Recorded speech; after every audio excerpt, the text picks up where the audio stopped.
সুপ্রিয় শিক্ষার্থী, আসসালামু আলাইকুম। আরিফস একাডেমির পক্ষ থেকে তোমাদেরকে জানাই শুভেচ্ছা। আশা করি তোমরা ভালো আছো এবং সুস্থ আছো।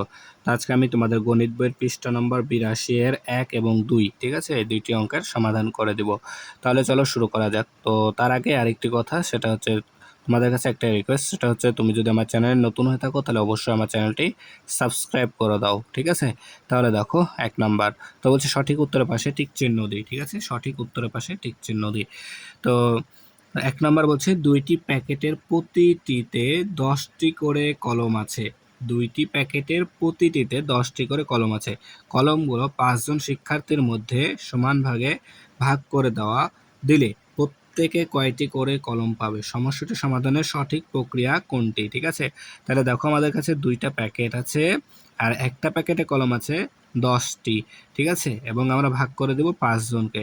তাহলে দেখো আমাদের ক নাম্বারটা হবে উত্তর, ঠিক আছে, ক নাম্বার অ্যান্সার। ক নাম্বার হবে প্যাকেট সংখ্যা গুণ কলম সংখ্যা, প্যাকেট সংখ্যা গুণ কলম সংখ্যা ভাগ শিক্ষার্থীর সংখ্যা, ঠিক আছে। তারপরে দেখো 2 নাম্বার। তো 2 নাম্বার আছে কি যে 7, দেখো এখানে কয়টা 7 আছে? একটা, দুইটা, তিনটা, চারটা, পাঁচটা, ছয়টা, সাতটা, আটটা। এই 8টা 7 যোগ করা কে প্রকাশ করার ক্ষেত্রে কোনটি সঠিক? ঠিক আছে, 7টা 7, তাই না, 8টা 7 আছে, এটা যোগ করার সঠিক প্রক্রিয়া কোনটি সঠিক কোনটি নিচের?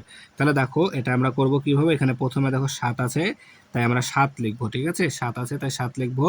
এরপর যোগের বিপরীত হচ্ছে আমাদের গুণ, যোগের বিপরীত হচ্ছে কি গুণ। এবার 7 কয়টা আছে?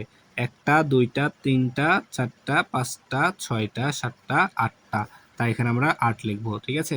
তাহলে 7 গুণ 8, অর্থাৎ গ নাম্বারটা আমাদের সঠিক উত্তর, ঠিক আছে, গ নাম্বারটা সঠিক উত্তর। এরপর দেখো 3 নাম্বার বলছে 30 জন শিক্ষার্থীর প্রত্যেকের নিকট থেকে 8 টাকা করে সংগ্রহ করা হলো। তাহলে 30 জন শিক্ষার্থীর প্রত্যেকের মানে একজনের কাছ থেকে 8 টাকা করে সংগ্রহ করা হলো। মোট টাকা 2 জন বন্ধুকে খাতা কেনার জন্য সমানভাবে ভাগ করে দেওয়া হলে প্রত্যেক বন্ধু কত টাকা পাবে? তাহলে আমাদের মোট কত টাকা উঠছে সেটা আগে দেখতে হবে। তাহলে 3 আসছে 24 আর 0, তার মানে আমাদের মোট টাকা উঠছে 240। এই 240 টাকা এখন আমরা 2 জনকে ভাগ করে দেবো, তার মানে 2 তারা ভাগ করতে, অর্থাৎ 120 টাকা আসবে। তাহলে উত্তর আমাদের খ নাম্বার, ঠিক আছে। এরপর দেখো 4 নাম্বার। তো 4 নাম্বার বলছে ময়না একদিনে 8 ভাগের 2 ভাগ পড়ালেখা করে। একদিনের 8 ভাগের 2 ভাগ পড়ালেখা করে, তাহলে সে সারাদিনে কত ঘন্টা পড়ে? তো দেখো 8 ভাগের 2 ভাগ, তাহলে একদিন সমান 24 ঘন্টা। তাহলে 24কে আমরা 8 দ্বারা ভাগ করব, তার মানে 8 3 আসছে 24, 3, ঠিক আছে, এর 2 ভাগ, তাহলে 1 ভাগ সমান আসছে আমাদের 3, তাহলে 6 ঘন্টা, তার মানে 2 ভাগ সমান সমান 6 ঘন্টা। 2 ভাগ সমান সমান 3 দুগুণ 6 হবে, তাই না, 2 ভাগ যেহেতু পড়ালেখা করে তাহলে 3 গুণ 2, অর্থাৎ 3 দুগুণ 6 ঘন্টা। তাহলে আমাদের উত্তর, সঠিক উত্তর 4 গ, 6 ঘন্টা, ঠিক আছে। এরপর 2 নাম্বারটা সংক্ষিপ্ত প্রশ্ন উত্তর, ঠিক আছে। তো 1 নম্বর বলছে একই সংখ্যা বারবার যোগ করাকে কি বলে? তো আমরা লিখবো একই সংখ্যা বারবার যোগ করাকে এখানটাতে আমরা কিটা কেটে দিয়ে লিখে দেবো গুণ বলে, ঠিক আছে, গুণ বলে। তাহলে একই সংখ্যা বারবার যোগ করাকে গুণ বলে, ঠিক আছে। এরপর দেখো 4 যোগ 4 যোগ 4 যোগ 4 কে গুণ আকারে প্রকাশ করো। তাহলে এখানে আমরা 4 কে যোগ করছি, তাই আমরা লিখবো 4, তারপরে গুণ, যোগের বিপরীত গুণ, ঠিক আছে। এরপর কয়টা 4 আছে দেখো, একটা, দুইটা, তিনটা, চারটা, 5টা, তাহলে 5 লিখবো, ঠিক আছে, তাহলে 5 লিখবো, 4 গুণ 5। তো এটা করব কি যে 4 যোগ 4 যোগ 4 যোগ 4 যোগ 4 কে গুণ আকারে প্রকাশ করা হলো, দিয়ে সমান সমান 4 গুণ 5। এরপর দেখো বলছে 3 নম্বর একই সংখ্যা বারবার বিয়োগ করাকে কি বলে? তো একই সংখ্যা বারবার বিয়োগ করাকে ভাগ বলে। কি এর জায়গায় কি হবে? ভাগ, ঠিক আছে। তাহলে একই সংখ্যা বারবার বিয়োগ করাকে ভাগ বলে আর যোগ করাকে গুণ বলে, ঠিক আছে। তাহলে দেখো এখন বলছে 4 নম্বর 136 থেকে 4 কতবার বিয়োগ করা যাবে? 136 থেকে 4 কতবার বিয়োগ করা যাবে?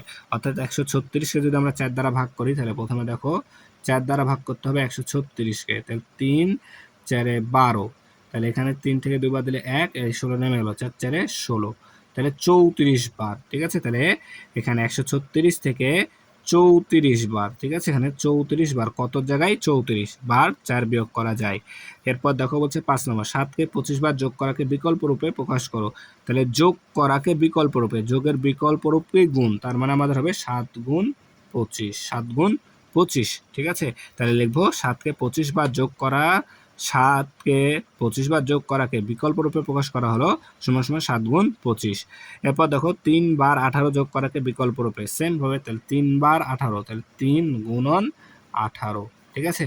3 বার 18 যোগ করাকে বিকল্প রূপে প্রকাশ করা হলো সমান সমান 3 গুণ 18, একেবারে সহজ, ঠিক আছে। তাহলে আশা করি তোমাদেরকে বোঝাতে পেরেছি। তাহলে আজকে এই পর্যন্তই। ভিডিওটি ভালো লাগলে অবশ্যই লাইক কমেন্ট শেয়ার করতে ভুলবেন না এবং পরবর্তী ভিডিও সবার আগে পেতে আমাদের চ্যানেলটি সাবস্ক্রাইব করে রাখো। আল্লাহ হাফেজ, আসসালামু আলাইকুম ওয়া রাহমাতুল্লাহ।